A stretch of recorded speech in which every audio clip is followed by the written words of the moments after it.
Keshod railway station પર મુસાફરોને પાયાની સુવિધા ઉપલબ્ધ કરાવવા અને લાંબા અંતરની ટ્રેનોને સ્ટોપેજ આપવાની માંગ સાથે કેશોદ હિતરક્ષક સમિતિએ વેસ્ટર્ન રેલવેને અલ્ટિમેટમ આપ્યું છે.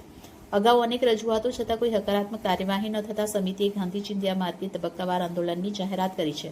સમિતિના કન્વીનર રાજેશભાઈજી પંડ્યાએ વેસ્ટર્ન રેલવેના જનરલ મેનેજર મુંબઈ તથા ડિવિઝનલ રેલવે મેનેજર ભાવનગરને મોકલેલા પત્રમાં જણાવ્યું છે કે કેશોદ સ્ટેશન ભાવનગર ડિવિઝનનું મહત્વપૂર્ણ સ્ટેશન છે, જ્યાં મુસાફરોની સંખ્યા અને આવક બંને નોંધપાત્ર છે.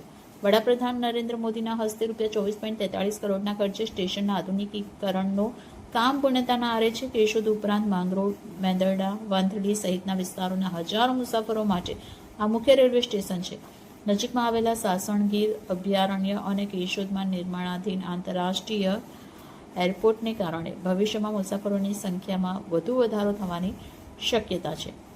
ત્યારે મુખ્ય માંગણીઓમાં વેરાવળ હરિદ્વાર, વેરાવળ બનારસ, વેરાવળ ઇન્દોર, સોમનાથ અમદાવાદ વંદે ભારત તથા વેરાવળ મુંબઈ સહિતની લાંબા અંતરની ટ્રેનોને કેશોદ ખાતે સ્ટોપેજ આપવામાં આવે. પ્લેટફોર્મ નંબર 3ની પૂર્વ બાજુએ બુકિંગ વિન્ડો શરૂ કરવામાં આવે, જેથી પૂર્વ વિસ્તારના મુસાફરોને સરળતા રહે. પ્લેટફોર્મની આગળ પાછળના ભાગમાં મુસાફર માટે સિમેન્ટના બાકડાની વ્યવસ્થા કરવામાં આવે. સમિતિએ પોતાના ખર્ચે બાકડા મૂકવાની પણ તૈયારી દર્શાવી છે. તારીખ 22 ઓગસ્ટ 2026 સુધીમાં માંગણીનો ઉકેલ નહીં આવે તો સોમનાથ જબલપુર ટ્રેન રોકી રેલ રોકો આંદોલન કરવામાં આવશે. સમિતિએ રેલવે તંત્રને મુસાફરોના હિતમાં તાત્કાલિક નિર્ણય લેવા અપીલ કરી છે, જેથી કેશોદ સહિત માંગરોળ, મેંદરડા અને આસપાસના વિસ્તારના લાખો મુસાફરોને યોગ્ય સુવિધા મળી રહે. Reporter Harsh Patel, A to Z news, Keshod.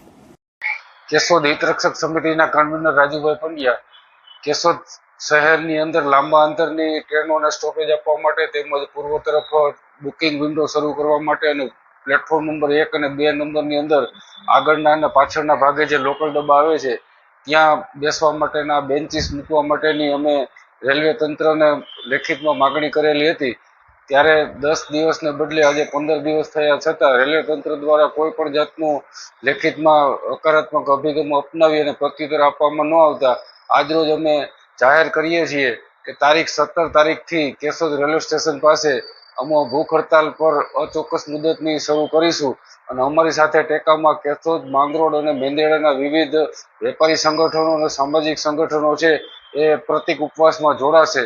અને આમ છતાં રેલવે તંત્ર દ્વારા કોઈ પણ જાતનો હકારાત્મક અભિગમ અપનાવવામાં નહીં આવે તો 22 તારીખે જબલપુર સોમનાથ જે ટ્રેન છે એ કેશોદ રેલવે સ્ટેશનથી બપોરના 11:15 વાગ્યે પસાર થાય છે એ ટ્રેનને રોકી અને આંદોલન જલદ કરવામાં આવશે.